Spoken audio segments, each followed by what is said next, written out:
آدم علیہ السلام کی غلطی کا ذکر ہے، موسیٰ علیہ السلام سے بندہ مر گیا تھا، نوح علیہ السلام نے اپنے کافر بیٹے کے لیے دعا کر دی تھی، حالانکہ آج ایک عام مسلمان کو بھی پتا ہے کہ کافر کی مغفرت نہیں ہو سکتی، تو نوح علیہ السلام کو کیا نہیں پتا تھا؟ بس وہ وقتی طور پر ایک سمجھ لیں ایک باپ کی حیثیت سے ان کا دل پسیج گیا، انہوں نے کہا یا اللہ تو نے وعدہ کیا تھا مجھ سے کہ تو مجھے اور میرے گھر والوں کو بچائے گا، تو میرا بیٹا بھی تو میرے گھر والا تھا، تو اللہ تعالیٰ نے فرمایا کہ اس چیز کا سوال نہ کر جس کے بارے میں تجھے علم نہیں ہے۔ بڑا کریٹیکل جملہ تھا، اس میں مسئلہ تقدیر بھی چھپا ہوا ہے۔ ایک تو سمپل معنی ہے کہ اس بارے میں مجھ سے سوال کیوں کر رہا ہے؟ تم نے کب یہ ایزیوم کر لیا کہ تمہارے گھر والے اگر کفر کریں گے تو میں انہیں چھوڑ دوں گا؟ گھر والوں سے مراد وہ گھر والے تھے جو ایمان لے کر آئیں گے۔ آپ کی بیوی نہیں لائی، ایک بیٹا نہیں لایا، باقی گھر والے لے آئے ایمان، تو بچ گئے۔ اور دوسرا یہ جو جملہ تھا نا کہ اس چیز کا سوال نہ کر جس کے بارے میں تجھے علم نہیں، سورہ ہود میں آیت نمبر 46 میں، اور اے نوح جاہلوں میں شمار نہ ہو، یہ بڑا سخت جملہ ہے، یہ مسئلہ تقدیر کی طرف اشارہ ہے کہ تجھے نہیں پتا کہ میری تقدیر میں یہ لکھا ہے کہ یہ نبی کا بیٹا ہونے کے باوجود بھی اللہ کے علم میں یہ جہنمی ہے۔ وہ اللہ تعالیٰ نے اسے جہنمی نہیں بنایا بلکہ اپنے کرتوتوں کی وجہ سے، تو اللہ کی تقدیر کے اوپر تو کسی کا بھی علم نہیں ہے نا جب تک اللہ تعالیٰ مطلع نہ کر دے۔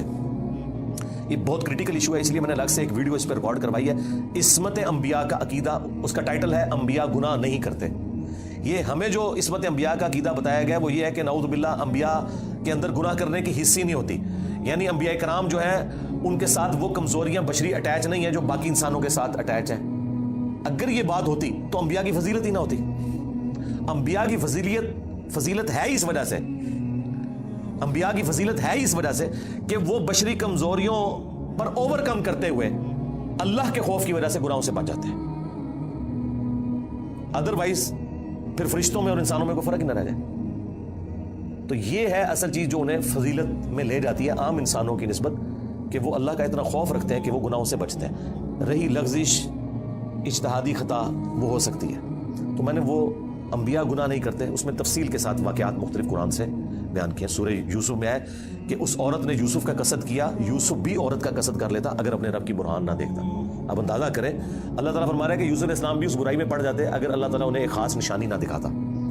وہ قرآن میں تو رپورٹ نہیں ہوئی، اسرائیلی روایتوں میں آتا ہے کہ اللہ تعالیٰ نے اس وقت حضرت یوسف علیہ السلام کو اپنے والد کی شبیہ دکھا دی تھی، حضرت یعقوب علیہ السلام کی، اور وہ انگلی سے یوں اشارہ کر رہے تھے کہ یہ کام نہیں کرنا تم نے، یا اس وقت شیطان بھیانک شکل میں انہیں نظر آ گیا کہ یہ شیطان مجھ سے برائی کا کام کروانے لگا ہے۔ بہرحال کوئی نشانی اللہ نے دکھائی ہے، قرآن میں ہے، اور اس کی وجہ سے وہ برائی سے بچے ہیں۔ اس کا مطلب ہے کہ ان میں مادہ موجود تھا لیکن اللہ نے انہیں بچایا ایک نشانی کے ذریعے۔ تو انبیاء کی اللہ تعالیٰ حفاظت کر لیتے ہیں۔ یونس علیہ السلام سے جو آپ سمجھ لیں اجتہادی خطا جسے ہم گناہ نہیں کہتے، وہ یہ ہوئی کہ جب مقررہ وقت کے اوپر قوم یونس ایمان نہیں لے کر آئی تو یونس علیہ السلام نے انہیں کہا کہ اب 3 دن بعد عذاب آ جائے گا، جو اللہ نے وعدہ کیا تھا کہ یہ ان کا سمجھ لیں ٹائم اینڈ ہو رہا ہے، اس ٹائم لائن کے بعد عذاب آنا ہے۔ لیکن ساتھ یہ ضروری تھا کہ اللہ تعالیٰ کی وحی کا انتظار کرنا ہے اس علاقے کو چھوڑنے سے پہلے۔ تمام انبیاء جب قوموں کو وحی سناتے ہیں نا تو پھر اللہ تعالیٰ کی وحی کی اجازت کے بعد اس علاقے کو چھوڑتے ہیں۔ نبی اسلام نے بھی ہجرت دیکھیں اینڈ پہ کی ہے، ایویں نہیں، مطلب آپ خود سے نہیں نکلے، اللہ تعالیٰ کی وحی کے ذریعے نکلے۔ قرآن میں سورۃ الانفال میں آیا تھا کہ یہ جب کافر کہتے تھے نا کہ ہم پر عذاب کیوں نہیں نازل ہوتا، ہم نبی کا انکار کر رہے ہیں، تو اللہ تعالیٰ نے فرمایا کہ جب تک اے نبی تم ان میں موجود ہو ہم ان کو عذاب نہیں دیں گے۔ اللہ کی سنت ہے کہ جب کبھی کسی قوم کو عذاب دینا ہوتا ہے نا تو اس قوم میں سے انبیاء اور اہل ایمان کو الگ کرتا ہے، پھر باقی کی قوم پر عذاب آتا ہے، اور وہ اللہ تعالیٰ نے نکالا اور غزوہ بدر میں لا کے ڈبویا ان کو، جس طرح فرعونیوں کو اپنے محلات سے نکال کے سمندر میں غرق کیا تھا، مشرکین عرب کو اپنے گھروں سے نکال کر بدر میں ڈبویا صحابہ کرام کی تلواروں کے ذریعے۔ یہ عذاب استیصال کی ایک قسط ان پر آئی تھی۔ تو یونس علیہ السلام نے ازیوم کیا کہ ظاہر ہے کہ اس کے بعد عذاب تو آنا ہی ہے، لیکن ان کی شان اس سے بلند تھی کہ وہ وحی کا انتظار کیے بغیر نکل گئے۔ بس جب وہ نکلے، جس کشتی میں سوار ہوئے وہ کشتی جو ہے وہ بھنور میں پھنس گئی، اور ان کی اپنی ایک نارمز چل رہی تھی کہ اگر کشتی بھنور میں پھنس جائے تو یہ اس چیز کی علامت ہے کہ کوئی غلام اپنے آقا کی اجازت کے بغیر بھاگ کر آ گیا۔ پھر وہ قرآن اندازی کرتے تھے، اور جس کے نام قرآن نکلتا تھا اس کو فدیے کے طور پر وہ سمندر میں ڈال دیتے تھے۔ پہلی دفعہ قرآن اندازی کی گئی بیلٹنگ تو حضرت یونس علیہ السلام کا نام نکلا، تو ان کا نہیں یونس علیہ السلام تو اس طرح ہو ہی نہیں سکتا۔ دوسری بار، تیسری بار، تینوں بار یونس علیہ السلام کا نام نکلا قرآن اندازی میں۔ تو یونس علیہ السلام نے, اچھا قرآن میں اشارتاً اس کا ذکر ہے, اسرائیلی روایتوں میں تفصیل کے ساتھ ہے, لیکن یہ بالکل قرآن میں فٹ ان بیٹھتی ہیں. What have you done? He told me to go to Nineveh and deliver a message. Instead I ran away. یعنی آپ کو یہ تو بتایا گیا کہ یونس السلام مچھلی کے پیٹ میں رہے, تو وہ مچھلی کے پیٹ میں پہنچے کیسے تھے؟ مچھلی کے پیٹ تک پہنچنے کے لیے تو آپ کو اب دوست چاہیے, نیچے ہے مچھلی, اتنی بڑی ویل مچھلی ہے, کوئی چھوٹی مچھلی کے پیٹ میں تو رہ نہیں سکتا بندہ. تو وہ حضرت یونس علیہ السلام کو انہوں نے سمندر میں پھینک دیا. یونس علیہ السلام نے خود ہی کہا, ان کو کلک کر گیا کہ یہ معاملہ میرے اینڈ پہ ہے. انہوں نے کہا بھائی مجھے پھینکو تم, مجھے سمجھ آ گئی ہے. ذرا فوراً کلک کر گیا کہ معاملہ خراب میرے سے ہی ہو گیا.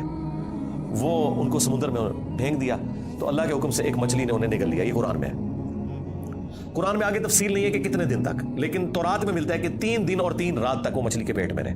یہ ویسے پبلک میں مشہور ہے 40 دن, نہیں 3 دن ہے بس. وہی 3 دن, وہ جو 3 دن عذاب آنے تھے نا, وہ 3 دن انہوں نے مچھلی کے پیٹ میں گزارے, اور وہ 3 دن ان کی قوم نے زندگی موت کی کشمکش میں گزارے ہیں کہ ابھی عذاب آیا کہ آیا.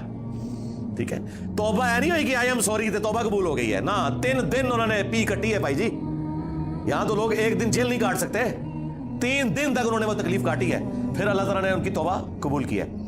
اور یہاں پہ حضرت یونس علیہ السلام 3 دن تک مچھلی کے پیٹ میں اندھیرے میں, اور دیکھیں اللہ نے ان کو ایسے کلمات سکھا دیے, مختصر تھے, پرفیکٹ تھے, بہترین توبہ.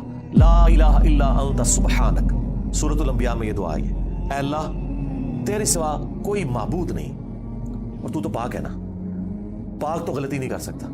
انی کنت من الظالمین, بے شک میں ہی ظالموں میں ہوں, میں انسان ہوں, انسان سے غلطی تو ہوگی. تو یہ دعا اتنی اللہ کو پسند آئی کہ سورہ الصافات میں ہے کہ یونس اگر مچھلی کے پیٹ میں ہمیں ان الفاظ کے ساتھ یاد نہ کرتے تو پھر مچھلی کے پیٹ سے اسی دن نکالے جاتے جس دن مردے اپنی قبروں سے نکالے جائیں گے. قیامت کے دن تک مچھلی کے پیٹ میں رہتے, یعنی مچھلی کا پیٹ ان کی قبر بن جاتی. اتنا غصہ ایک جملے نے ٹھنڈا کر دیا. اور ساتھ اللہ نے فرمایا کذالک ننجی المؤمنین, ہم اہل ایمان کو اسی طریقے سے نجات دیں گے. یعنی جو بھی یونس والے طریقے سے ہماری طرف متوجہ ہوا اسے بھی ہم نجات دیں گے. یہ دعا ہمیں اتنی پسند ہے کہ جو ان الفاظ کے ساتھ ہم سے معافی مانگے گا ہم اسے بھی نجات دیں گے. جامعہ ترمذی میں حدیث ہے, جو یونس علیہ السلام کی دعا کے ذریعے اللہ کی طرف متوجہ ہوا اللہ تعالیٰ کبھی اسے محروم نہیں لوٹائے گا. لا الہ الا انت سبحانک انی کنت من الظالمین. اور جمع کے صیغے سے پڑھیں گے تو لا الہ الا انت سبحانک انا کننا من الظالمین. وہاں تھا انی کنت من الظالمین, یہ ہے انا کننا من الظالمین. دونوں طریقے سے آپ دعا مانگ سکتے ہیں, بہترین دعا ہے. یہ اسم اعظم ہے دعاؤں کی قبولیت کے لیے. قرآن میں بھی آیا کذالک ننجی المؤمنین, اور جامعہ ترمذی میں بھی آیا کہ جو اس دعا کے ذریعے اللہ کی طرف متوجہ ہوگا اللہ تعالیٰ اسے محروم نہیں لوٹائے گا. لہذا جو جامعہ ترمذی میں حدیث ہے نا کہ اللہ کی حمد اور دروشی پڑھ کے دعا کرو تو قبول ہوتی ہے, تو وہ اللہ کی حمد میں نا آپ اس کو شامل کریں. لا الہ الا انت سبحانک انی کنت من الظالمین, یہ اللہ کی بیسٹ حمد بھی ہے اور بیسٹ استغفار بھی ہے, اور ایسا استغفار ہے کہ اللہ کی رحمت کو ٹریگر کرنے والا ہے. دیکھیں آپ نے اللہ تعالیٰ کی کس چیز کو ہائی لائٹ کیا ہے کہ یا اللہ تو پاک ہے, تو غلطی کر نہیں سکتا, اس کی عظمت مان لی.